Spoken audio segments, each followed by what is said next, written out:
안녕하세요. 오만사입니다. 제가 결혼을 해서 시집을 와서 보니 맏며느린 형님이 시댁의 집안일을 맡아놓고 하고 있었어요. 합가해서 시부모님과 함께 살지는 않았지만 가까운 임대주공에서 살면서 날이면 날마다 팥줄부처럼 시댁을 오가며 시부모의 5분 대기조처럼 살고 있었어요. 13평짜리 영구 임대인 아파트에서 사는 걸 보니까 아주버니와 형님의 벌이가 그리 넉넉지 않은 것은 틀림은 없어 보였습니다. 남편도 제게 아주버니가 그냥 조그만 회사에 다닌다고 했지 구체적으로 말을 해주진 않았어요. 형님도 아들 하나를 낳고 정해놓고 하는 일은 없는 것처럼 보이더라고요. 남편과 결혼 전에도 시댁에 들를 때에는 어김없이 형님이 주방에서 나왔어요. 항상 시댁의 주방 차지는 형님이 하고 있어서 참 대단하다고 생각했었어요. 요새 어떤 며느리가 시댁 일을 내일처럼 나서서 하겠냐고요. 남편 말에 의하면 형님이 시부모님이 말이라면 하늘같이 떠받들며 순종한다고 했습니다. 저와는 다른 과의 사람이구나 생각했어요. 둘째 며느리가 될 저로서는 약간 부담이 아닌 부담이 느껴지는 건 사실이었어요. 형님이 저렇게 시댁 일이라면 발벗고 나서서 하면 당연히 둘째 며느리에게도 그렇게 하게 되기를 바랄 테니까요. 그래도 뭐 시댁과 멀리 떨어져서 신혼집을 구했는데 얼마나 그럴 일이 있을까 싶었죠. 하지만 꼭 그렇지만은 않았어요. 시부모님과 시누이가 부르면 잽싸게 달려가는 형님과는 다르게 시댁과 적당한 거리를 두고 사는 저를 비교를 하며 못마땅해 했으니까요. 주말마다 시어머니가 저에게 전화를 해서 오리탕을 형님이 맛있게 끓이고 있으니까 와서 먹어라. 아니면 소뚜껑에 삼겹살 구워 먹자. 빨리 건너와라. 늘 그러셨어요. 처음 한 달 동안에는 부르는 대로 열심히 시댁에 찾아갔습니다. 그랬더니 주말엔 당연히 시댁에서 밥을 먹어야 한다는 것처럼 돼버렸어요. 남편과 아주버니야 홈그라운드니까 편하디 편하겠지만 형님과 저는 주말 내내 주방에서 헤어나오지를 못했습니다. 남편에게는 여동생이 시누이가 있는데 미혼인 상태였고 늘 이거 해먹자 저거 해먹자 하며 시키고 자빠졌더라고요. 그래서 차츰 시댁에는 주말에 가지 않기로 했었고 오라고 연락이 와도 미리 남편과 여행 계획을 짜서 여행을 가버렸어요. 그래서 그런지 형님은 제게 불만이 쌓였던 모양이었어요. 시부모님과 시누이도 식구들이 한데 모여서 북적북적한 것을 좋아라 했는데 제가 남편과 함께 주말마다 여행을 떠나버리고 시댁 오려고도 하지 않는다고 저를 미워라 했어요. 생전에 한 번을 함께 여행 가자는 말도 안 꺼냈다고 말이죠. 그러던지 말던지 내 앞에 대놓고 불만을 하지 않는 이상 신경을 쓰지는 않았지만 늘 남편에게 불만을 하곤 했다더라고요. 시누이는 사귀는 사람도 없고 직장도 없었어요. 화려한 백조 생활을 하고 있어서 남아 도우는 게 시간이었어요. 그래서 그런지 주말에는 심심해서 저와 남편이 오지 않나 어디를 가나 하고 많이 궁금해 하더라고요. 하지만 이미 시댁에서 시누이를 겪어본 나로서는 되도록이면 거리를 두고 지내는 것이 상책이다 라는 제 판단하에 남편도 그렇고 저도 그렇고 우리의 라이프 스타일에 시누이를 끼워넣지 않기로 했었죠. 그래서 시누이는 늘 그게 불만이었던 것 같았습니다. 형님과 시누이는 한 편을 먹었어요. 그것을 구체적으로 알게 되는 계기가 있었어요. 제가 임신을 해서 유산을 했을 때였죠. 임신인지도 모르고 몸이 피곤했어도 회사에서 맡은 일이 있다 보니 쉬지도 못하고 무리를 한 탓이었어요. 병원에서 이틀 입원해 있다가 친정집에 가서 몸조리를 하고 있었어요. 첫 임신에 유산을 하면 좋지 않다고 해서 출산과 똑같이 몸조리를 잘 해줘야 나중에 불임으로 이어지지 않는다고 했어요. 그래서 한 일주일 정도 푹 쉬었다가 올 생각이었어요. 그런데 퇴원을 한 이틀째가 되었을 때 형님에게서 전화가 왔어요. 동서, 몸은 괜찮아? 네, 잘 쉬고 있으니까요. 그래? 그럼 이젠 집으로 오지 그래. 벌써요? 유산 그거 나 같으면 유산 했는지도 모르고 지났을 거네. 병원에서는 다 그렇게 유난을 떨어. 괜찮으니까 그만 오지 그러나. 유산도 출산과 똑같다고 했어요. 제가 알아서 할게요. 조금 불쾌했습니다. 뭐 어쨌다고 그만 쉬고 집으로 오라고 하는지 별거리더라고요.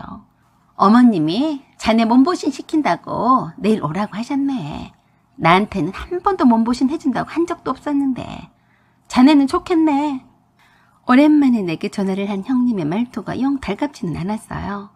형님, 어머니한테 감사하다고 말씀드려주세요. 저는 친정집에서 있다가 갈 거니까요. 그러자 퉁명스럽게 아니 꼽다는 듯이 그랬습니다. 난 모르니까 자네가 직접 말씀드려. 내가 뭔데 맨날 남만 가지고 이래라 저래라 하는 줄. 아, 그리고 모레부터 김장을 담글 테니까 동선 빠질 생각은 말게. 행여나 유산한 동서에 힘든 일을 시키겠는가? 그냥 와서 눈도장이라도 찍어. 김장을 담그러 오라고요? 그래, 동서가 올 줄로 알고 전화를 끊겠네. 라고 하며 제 대답도 듣지도 않고 끊어버렸어요. 정말 어이가 없었어요. 몸조리하러 친정집에 온 내게 김장으로 빨리 오라고 닥달하다니 뭐 이런 경우가 다 있나 했습니다. 그런데 곧이어서 신우한테서 전화가 왔어요. 언니, 이제 그만하고 집에 오지 그래요. 엄마가 언니 몸보신 시켜준다고 내일 오라고 했어요. 그러니까 오늘 저녁에라도 집에 와요. 오빠도 하루 이틀이지 어떻게 혼자서 언니도 없이 호래비로 살아요. 아, 그리고 김장도 해야 하는데 언니도 알다시피 큰올케가 맨날 혼자 고생하잖아요.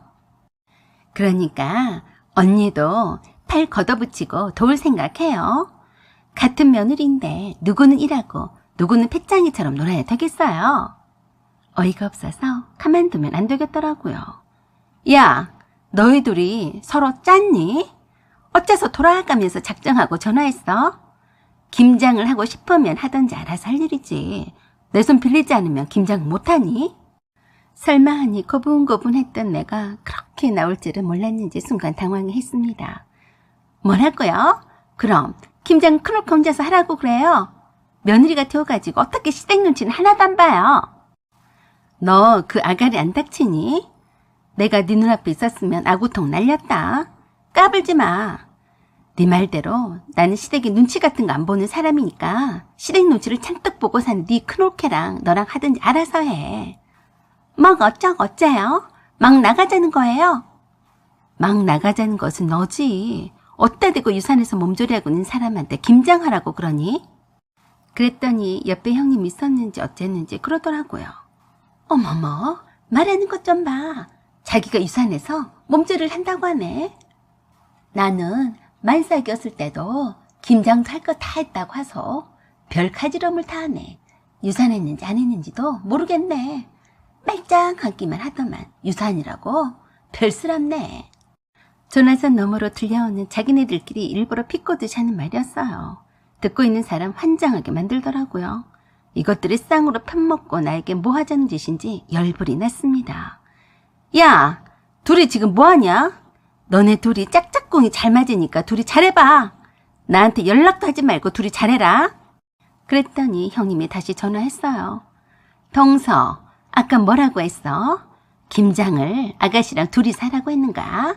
그동안 맨날 나 혼자서 시댁에서 추거라 일만 했는데 동서는 그 가짜는 유산을 핑계대고 나한테 다 떠밀겠다는 건가? 형님, 말은 바로 해야죠. 형님이 시댁에 봉사하는 것은 형님이 좋아서 하면서 그래요. 뭐? 내가 좋아서 한다고? 아니에요. 시댁에 와서 봉사하고 파출부처럼 일해주는 것이 즐거워서 하시는 분이 왜 나한테 똑같이 못한다고 못 잡아먹어 안 달랐어요. 뭐야? 자네 말 다 했는가? 파출부? 다 안 했으니까 말 끊지 마요. 아니면 시어머니가 불쌍하다고 돈 몇 푼 지어주는 것 때문에 그렇게 하는 거예요? 뭐? 어머니가 돈 몇 푼 지어줬다고 했나? 다 알고 있으니까 아니라고는 하지 말아요. 내가 다 시어머니한테서 직접 들었으니까요. 받은 돈 있어서 그렇게 일해주러 다녔으면 됐지. 왜 나를 일 못 시켜먹어 안 달랐냐고요. 같은 며느리끼리 뭉쳐도 시원찮을 판에 신우이랑 편먹고 나를 물먹일 생각인 거 모를 줄 알아요? 돈 몇 푼에 인성을 바닥에 내던지고 그렇게 추잡스럽게 살지 말아요. 소갈머리 없는 아가씨한테 찰싹 달라붙어서 어디 형님이 찰되나 두고 볼라나요? 끊어요. 다시는 재수 없으니까 전화하기만 해봐요. 라고 하고 끊었어요. 그랬더니 제 전화가 불이 났어요. 제 심신 안정을 위해서 휴대폰 배터리를 빼버렸어요. 저녁에 퇴근해서 친정집에 들린 남편에게 자초지종을 말해줬더니 시댁에 가서 한마디 해주고 오겠다고 했습니다. 형님과 아가씨가 둘이 짜고 친 고스톱일 테니까 그리 알고 그들의 말에 넘어가지 말라고 했어요. 그래도 착한 남편은 아주버니가 돈을 못 벌어서 시부모님이 주는 약간의 돈으로 형님이 생활을 해오고 있는데 거기다 대고 또 뭐라고 말하기가 어려워서 말을 못했다고 했어요. 단지 신우이한테 따끔하게 야단을 쳐줬다고 했어요. 그러면 뭐하냐고요. 형님이 저를 미워 죽고 못 샀는데 말입니다. 형님은 시집을 와서도 단 한 번도 떵떵거리며 큰 소리를 쳐본 적이 없는데 저는 이제가 시집을 왔어도 제가 할 말은 하고 사는 것을 영 못마땅히 했고 얄미웠나 보더라고요. 그럼에도 불구하고 시댁일은 초월의 형님 차지이지만 저는 형님처럼 헌신하지 않아도 시부모님께 대우는 받았으니 말입니다. 그렇게 한동안 형님과 시누이는 한통속이 되어서 저와 거리를 두고 살았어요. 저는 그게 오히려 엄청 편했습니다. 서로 얼굴 볼 일이 별로 없었으니 더욱 좋았어요. 둘이 내가 없는 데서 치지고 볶으면서 나를 도마 위에 올려놓던지 말던지 직접적으로 내 귀에만 들려오지 않았으면 되었다고 생각했으니까요. 사실 거리를 두고 얼굴을 마주칠 일이 없으니까 뒷담화를 깔 것도 말 것도 없는 게 사실이죠. 그러더니 형님도 둘째를 임신을 했다고 하면서 바라던 딸을 낳으면 좋겠다며 아주버니가 남편에게 자랑을 했었대요. 그러면 뭐하냐고요. 신우이 결혼식 잔치와 이바지 음식을 한다며 시부모님한테 점수를 따려고 그 설레발을 치더니 임신한 몸으로 무리한 탓이었는지 신우이 결혼식 날에 하혈을 했습니다. 누구를 원망하고 탓하겠어요. 얼마나 어리석은 일이었는지 깨달을까 몰라요. 결국은 못 버티고 유산을 했어요. 남편과 함께 유산한 형님에게 병문안을 갔더니 오르선 눈은 빨갛게 충혈이 되었고 얼굴은 퉁퉁 부었더라고요. 뭐라 해줄 말이 없어서 몸조리 잘 하라고 하고 나왔어요. 그런 와중에도 신혼여행을 떠난 신우이는 제게 그러더라고요. 하필 내 결혼식 날에 하혈을 하고 그러는지 몰라. 자기가 알아서 몸 좀 잘 챙겼어야지. 나는 깜짝 놀랐잖아. 큰올케가 당장 하혈을 하고 병원에 가버리니까 내가 어떻게 할 줄 몰라서 얼마나 힘이 들었는데 그때 생각하면 지금도 당황스럽네. 신우이는 형님이 유산해서 마음이 아픈 게 아니라 그저 신우이 결혼식 때 시댁 친척분들과 손님 맞이를 형님이 다 알아서 했어야 했는데 유산 때문에 병원에 가는 바람에 못했기 때문에 그게 불만이었어요. 그래서 제가 그랬어요. 너도 네가 당해봐야 알지. 너도 형님처럼 아가씨 시댁에 충성하면서 살아봐. 만삭 때도 시댁 김장을 해주고 매주마다 일해주러 가고 시댁에서 오라면 오고 가라면 가고 그렇게 살아봐. 알았지? 내 말은 듣기 싫었는지 그냥 끊더라고요.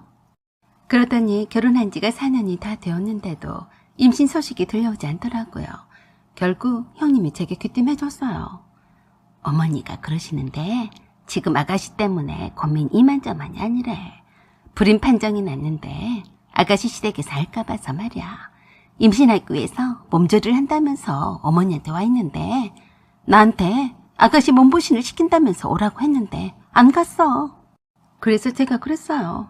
잘했어요 형님. 아니 임신도 하지도 않았는데 무슨 몸조리예요? 아가씨 몸조리를 하다가 형님 몸이 아작나겠네요. 형님은 대기업 전자부품 하청 공장에서 정식 직원으로 근무를 하기 시작했어요. 아주버니도 경비업체에서 근무를 하면서 작은 수입이 남아 벌기 시작했어요.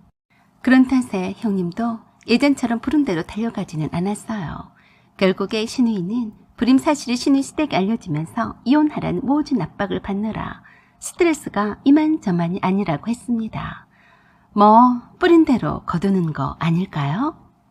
사연은 여기까지입니다. 구독과 좋아요 부탁드려요. 감사합니다.